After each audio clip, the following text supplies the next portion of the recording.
2024 లేదా 25లో డిగ్రీ లేదా బీటెక్ చదివారా? సాఫ్ట్‌వేర్ జాబ్ కోసం ఎదురు చూస్తున్నారా? అయితే కోడ్ జ్ఞాన్ 100 డేస్ కోర్సులో చేరండి. జాబ్ సాధించండి. Welcome to Suman TV. నేను మీ సుమన్ టీవీ నాగ్. ఆస్తి పత్రాలు లేకుండా రిజిస్ట్రేషన్ అసలు ఏ విధంగా చేయాలి?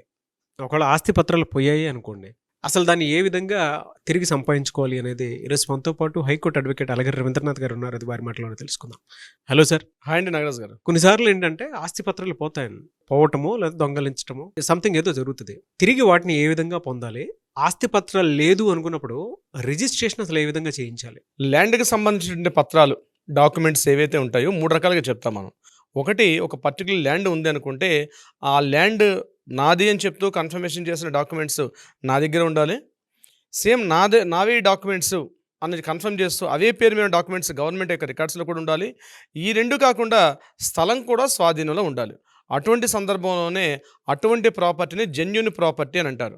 ఒకవేళ నా దగ్గర డాక్యుమెంట్స్ ఉండి గవర్నమెంట్ రికార్డ్స్ లేకపోయినా, గవర్నమెంట్ రికార్డ్స్ దగ్గర డాక్యుమెంట్స్ ఉండి నా దగ్గర డాక్యుమెంట్స్ లేకపోయినా, లేకపోతే నా దగ్గర డాక్యుమెంట్స్ ఉన్నాయి, గవర్నమెంట్ రికార్డ్స్లో ఒక డాక్యుమెంట్ ఉంది, కానీ స్థలం నా యొక్క స్వాధీనం లేకపోయినా, అటువంటి సందర్భాల్లో అటువంటి ప్రాపర్టీని ఇష్యూడ్ ప్రాపర్టీ లేకపోతే లిటిగేషన్ ప్రాపర్టీ అని అంటారు. అయితే ఇక్కడ మీరు వేసిన క్వశ్చన్ ఏంటంటే, ఇప్పుడు గవర్నమెంట్ రికార్డ్స్లో డాక్యుమెంట్స్ ఉన్నాయి, కానీ మన దగ్గర డాక్యుమెంట్స్ పోయినట్లయితే ఆ ప్రాపర్టీని మన పేరు మీదకి ఎట్లా ట్రాన్స్ఫర్ చేసుకోవాలి, లేకపోతే మన పేరు మీదుగా ఆస్తి యొక్క పత్రాలు ఎట్లా తీసుకోవాలి? అయితే ఇక్కడ గుర్తుపెట్టుకోండి, ఇప్పుడు వారసత్వంగా వస్తున్నటువంటి ప్రాపర్టీ అయినట్లయితే స్థలం యొక్క పత్రాలు మీ దగ్గర లేవు, ఆ స్థలానికి సంబంధించిన వ్యక్తులు కూడా చనిపోయారు.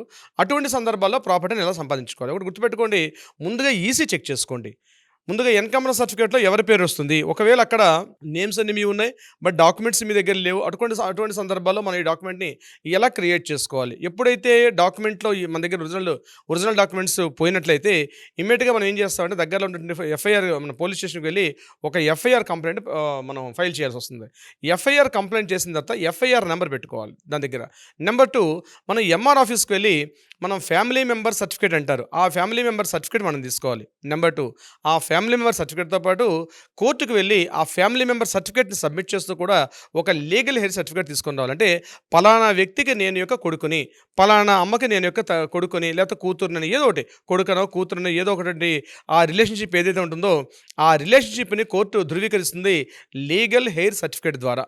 ఎప్పుడైతే family member certificate, legal heir certificate ఈ రెండు వచ్చేసిన తర్వాత, ఒకవేళ ఆ ప్రాపర్టీ కాకుండా ఇల్లు ఏదని అనుకోండి, అదే ప్రాపర్టీ, అప్పుడు ఆ ఇంటికి మనం ప్రాపర్టీ ట్యాక్స్ ఉంటుంది, పవర్ బిల్ ఉంటుంది, అది కూడా మనం చెల్లిస్తున్నట్టయితే ఈ power bill, property tax, encumbrance certificate, అదేవిధంగా legal aid certificate, at the same time family member certificate, ఇవన్నీ కన్సల్ట్ చేసి మనం డైరెక్ట్గా ఎంఆర్ఓ గారిని కలిసి, ఇదిగో ఈ రకంగా నేను అందున్నాను, ఈ ప్రాపర్టీ డాక్యుమెంట్స్ అయితే ప్రాపర్టీ డాక్యుమెంట్స్ నా దగ్గర లేవు కాబట్టి మీ రికార్డ్స్ ఉన్న ప్రకారంగా నా డాక్యుమెంట్ నా పేరు మీదుగా డాక్యుమెంట్స్ ఇవ్వమని చెప్పినప్పుడు డెఫినెట్గా ఆ డాక్యుమెంట్ అతని పేరు మీదుగా ట్రాన్స్ఫర్ అవుతుంది. ఇది నెంబర్ 1 ఆప్షన్. ఒకవేళ కొన్ని సందర్భాల్లో మన దగ్గర డాక్యుమెంట్స్ లేవు, ఒరిజినల్ డాక్యుమెంట్స్ లేవు, డూప్లికేట్ జిరాక్స్లు ఉన్నాయి, అటువంటి సందర్భాల్లో మనం ఆ ప్రాపర్టీని ఎవరికైనా అమ్మేయాలనుకుంటున్నాం, ఒరిజినల్ డాక్యుమెంట్స్ లేకపోతే డూప్లికేట్ డాక్యుమెంట్స్ తోటి కొనడానికి సిద్ధంగా కొంతమంది రారు. అంటే ఒరిజినల్ డాక్యుమెంట్ ఇవ్వండి, మేము అటువంటి సందర్భాల్లో ప్రాపర్టీ కొనుక్కుంటాం. కానీ గుర్తుపెట్టుకోండి, ఎటువంటి సందర్భాల్లోనైనా కోర్టుకి ఇచ్చినటువంటి ట్రూ కాపీ సర్టిఫికేట్స్ అంటారు. అంటే సబ్ రిజిస్టర్ ఆఫీసులో ఉన్నటువంటి కానీ, లేదా ఎంఆర్ఓ ఆఫీస్లో కానీ ట్రూ సర్టిఫికేట్స్ అంటారు, అంటే సర్టిఫైడ్ కాపీస్ అంటారు. సర్టిఫైడ్ కాపీస్ని కూడా ఒరిజినల్ డాక్యుమెంట్గా చూడమని చెప్పి అనేక సందర్భాల్లో కోర్టులు కూడా చెప్పడం జరుగుతుంది. ఈవెన్ కోర్టులో కూడా అది మా ప్రాపర్టీయా లేకపోతే డిఫరెన్స్ వచ్చేటప్పుడు, ఆర్గ్యుమెంట్స్ వచ్చేటప్పుడు కూడా ఏదైతే ఈ సర్టిఫైడ్ కాపీస్ ఉంటాయో సర్టిఫైడ్ కాపీస్ను కూడా ఒరిజినల్ డాక్యుమెంట్స్గానే పరిగణిస్తారు. సో సర్టిఫైడ్ కాపీస్ తీసుకొని దాని ద్వారా కూడా అమ్మాల్సి వస్తుంది. ఎందుకు ఈ విషయం పాయింట్ అంటే నేను మీకు క్లియర్గా ఎలాబరేట్ చేసే ప్రయత్నం చేస్తాను. ఉదాహరణకు ఒక వ్యక్తికి 5 ఎకరాల పొలం ఉంది. 5 ఎకరాల పొలాన్ని నేను ఏం చేస్తానంటే నాలా కన్వర్షన్ పే చేసిన తర్వాత అతను దాన్ని ప్లాట్లుగా డివిజన్ చేశాడు. 5 ఎకరాలకి ఒకటే డాక్యుమెంట్ ఉంది అనుకుందాం కాసేపు. 5 ఎకరాలకి ఒకటే డాక్యుమెంట్ ఉంది. ఈ 5 ఎకరాలు నేను ఏం చేశానంటే ఒక నాన్ అగ్రికల్చర్ ల్యాండ్గా కన్వర్షన్ చేసుకోవడం అని చెప్పి నాలా ఛార్జెస్ పే చేశాడు. తద్వారా ఆయన ఒక వెంచర్ కూడా వేశాడు. ఆ వెంచర్ని ప్లాట్స్గా డివిజన్ చేశాడు. ప్లాట్లో ఏం చేశాడు, 200 గజాలు ఒక ప్లాట్స్గా డివిజన్ చేసి అనుకుందాం. ఉదాహరణగా 5 ఎకరాల పొలానికంటే ఒక 100 ప్లాట్లు వచ్చాయి అనుకుందాం కాసేపు. ఎక్కువ తక్కువ కావచ్చు, సబ్జెక్ట్ ద కరెక్షన్. నేను చెప్పేది ఒక 100 ప్లాట్స్ వచ్చాయి. అంటే 200 గజాల ప్లాట్ ప్లాట్లు ఒక 100 ప్లాట్స్ వచ్చాయి. ఇప్పుడు 100 మందికి కూడా 200 గజాల ప్లాట్‌కి ఒకటే మదర్ డాక్యుమెంట్ అవుతుంది. ఏది 5 ఎకరాల పొలం ఏదైతే డాక్యుమెంట్ ఉందో ఆ డాక్యుమెంటే మదర్ డాక్యుమెంట్ అవుతుంది కదా! అటువంటి సందర్భంలో అందరికీ లింక్ డాక్యుమెంట్స్ ఒరిజినల్స్ రాదు కదా! గుర్తుపెట్టుకోండి ఈ విషయం, నేను చెప్పే చాలా కీ పాయింట్ ఇది. ఇప్పుడు ఒక వెంచర్ 5 ఎకరాల పొలాన్ని 100 మందికైనా 200 గజాల ప్లాట్‌లో చేసేటప్పుడు 5 ఎకరాలకు ఒకటే మదర్ డాక్యుమెంట్ ఉంటుంది.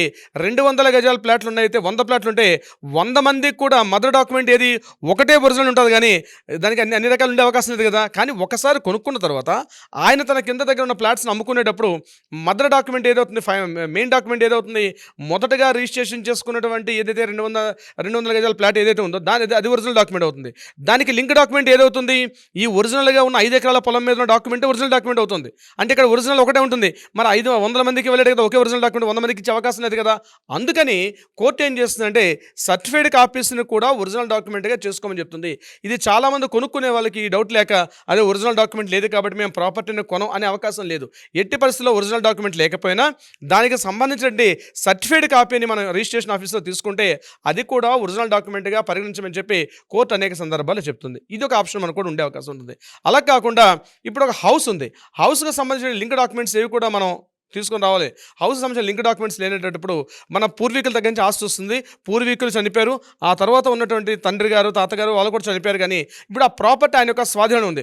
అటువంటి సందర్భాల్లో కూడా నేను ఇప్పుడు చెప్పినట్టుగా గవర్నమెంట్ రిజిస్ట్రేషన్ ఆఫీస్కి వెళ్ళి గవర్నమెంట్ ఎంఆర్ఓ గారిని కలిసి లేకపోతే ఎస్ఆర్ఓ గారిని కలిసి ఈ రకంగా ఉన్నటువంటి ఇప్పుడు నేను చెప్పినటువంటి ఎన్కంబరెన్స్ సర్టిఫికేట్ ఈసీ అదేవిధంగా legal heir certificate, family member certificate ఇవన్నీ కూడా మనం కన్సల్ట్ డిపార్ట్మెంట్ వాళ్ళకి మనం ఇవ్వగలిగితే కొత్తగా మరలా అక్కడ మనకు దీనికి చెందే అవకాశం ఉంటుంది. కొన్ని సందర్భాల్లో పట్టాదారు పాసు పుస్తకాలు పోతాయి, ఫైర్ యాక్సిడెంట్లో పట్టాదారు పాసు పుస్తకాలు పోతాయి, లేకపోతే పాత పత్రాలు కూడా చిరిగిపోయే అవకాశం ఉంటుంది.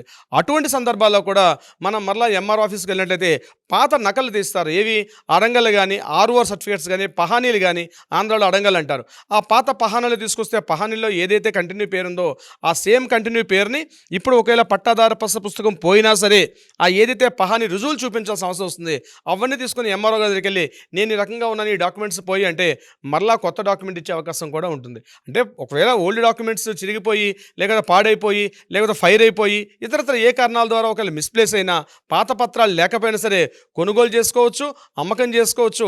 దానికి లీగల్ పరంగా ఇప్పుడు నేను చెప్పినటువంటి ఇన్ని వెసులుబాట్లు ఉన్నాయి నాగరాజు గారు. కానీ ప్రతి ఒక్కరికి కావాల్సినటువంటి వీడియో సార్ అది.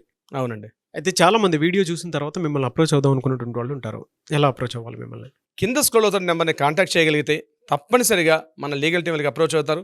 మీకు సంబంధించిన ఎటువంటి ప్రాపర్టీకి సంబంధించిన ఎటువంటి విషయాలైనా సరే, నాట్ ఓన్లీ ఇప్పుడు నేను చెప్పే పాయింట్ కాకుండా దేనికి సంబంధించిన వివరాలైనా మీకు కావాలనుకుంటే, సలహా సంప్రదింపులు కావాలనుకుంటే తప్పనిసరిగా కింద స్క్రోల్ అవుతున్న నెంబర్ని కాంటాక్ట్ చేయండి లేదా వాట్సాప్ చేయండి. అట్లీస్ట్ మీరు మెసేజ్ అయినా వాయిస్ మెసేజ్ పెడితే మళ్ళీ లీగల్ టీం మళ్ళీ మీకు వెనక్కి బ్యాక్ కాల్ చేసే అవకాశం కూడా ఉంటుంది. నాగరాజ్ గారు థ్యాంక్ యూ అండి. Thank you so much Ravindranath garu. Thank you so much Nagaraj గారు.